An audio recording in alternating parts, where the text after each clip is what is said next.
थी। सबसे पहला होता है जन्म के आधार पर। यह बड़ा फालतू कानून बनाया गया था, एकदम रियल बोल रहे हैं, बिना सोचे समझे इस कानून को बना दिया गया, फालतू कानून। जन्म के आधार पर कहा गया कि कोनो भारत में आके जन्म ले लेगा ना तो भारत का नागरिक हो जाएगा।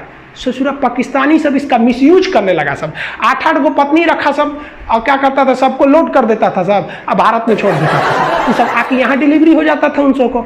अब हमारा कानून है कि भारत में जन्म लेगा किसी का भी बच्चा वो भारत का नागरिक होगा, और ससुरा बड़ा होकर आतंकवादी बन जाता था, धाए धाए धाए धाए बम चलाता था। अब कहे से कि रे ससुरा तो बड़ी दिक्कत हो गया।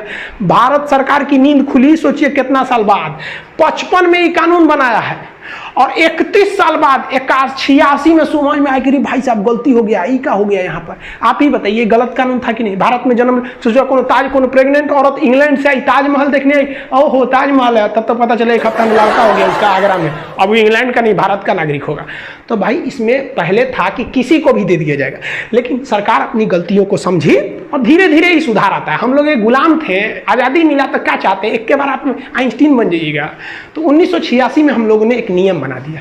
नियम ये बनाया कि जो बच्चा जन्म ले रहा है ना भारत में, उसकी माता या पिता में से कोई ना कोई एक कम से कम भारतीय रहना चाहिए, तभी हम उसको देंगे नागरिकता। नहीं तो पाकिस्तान आतंकवादियों को घुसा दिया इस एरिया में, धड़ यहाँ आतंकवादियों का पूरा घुस गया सब, इतना एरिया में आतंकवादी पूरा घुस गए थे सब। अब राजा हरि सिंह को लग गया कि अगर हम अपना देश बनाने के लिए चलेंगे ना तो मेरा परिवार भी नहीं बचेगा।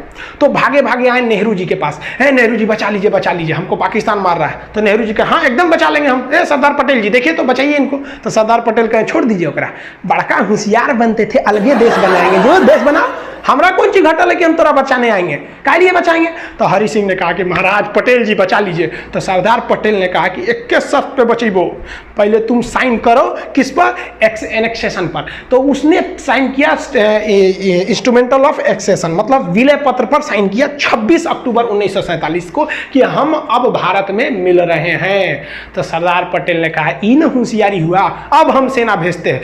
तब यहां से भारत में सेना भेजा गया और भारत की सेना उनको खदेड़ दिया यहां पर। और भारतीय सेना उस समय बहुत ही बहादुरी से लड़ी थी। सबसे पहला सीरियल रेडक्लिफ, लेकिन इसी जियोड शेप को अंदरवा घुस के पढ़िएगा, भोंक भांक के अंदर घुस जाइएगा, बकोट वकोट के अंदर, कि सूरज ज्वालामुखी कहां से आ रहा है, भूकंप कहां से आ रहा है, इसके अंदरवा घुस जाइएगा ना, तो जियोड के अंदर घुस के अध्ययन को हम लोग जियोलॉजी कहते हैं। भूगर्भ विज्ञान, जियोलॉजी, यानी ज्योग्राफी और जियोलॉजी दोनों जियोड में है, एगो ऊपर पढ़िए एगो अंदर पढ़िए। जूलॉजी मत सोचिएगा, ये तो जूलॉजी जेड डबल होता है जूलॉजी वाला, ये तो डॉक्टर उगर पढ़ता है, इसमें भेड़ बकरी आदमी मानव ये सबको पढ़ा जाता है, बॉटनी में पेड़ पौधा को, तो वो जूलॉजी अलग है, जियोलॉजी होता है।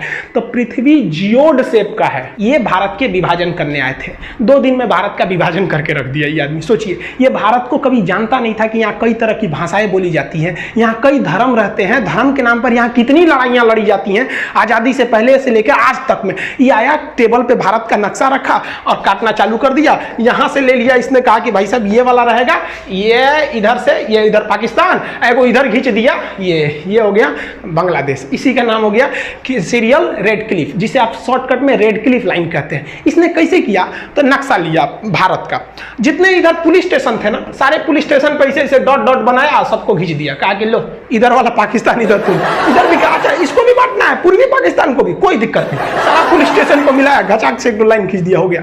पता चला किसी का घर इंडिया में रह गया, खेत बांग्लादेश में चल गया, किसी का द्वारा इंडिया में है, आंगना चल गया बांग्लादेश में, अजब कांड करके चल गया। अरे भाई इनका अपना रहता तब ना समझ में आता, यही कांड हो गया। अच्छा सुनो, चैनल को सब्सक्राइब करो, उसके बाद घंटी बजा देना ताकि अगली वीडियो आपसे मिस ना हो पाए।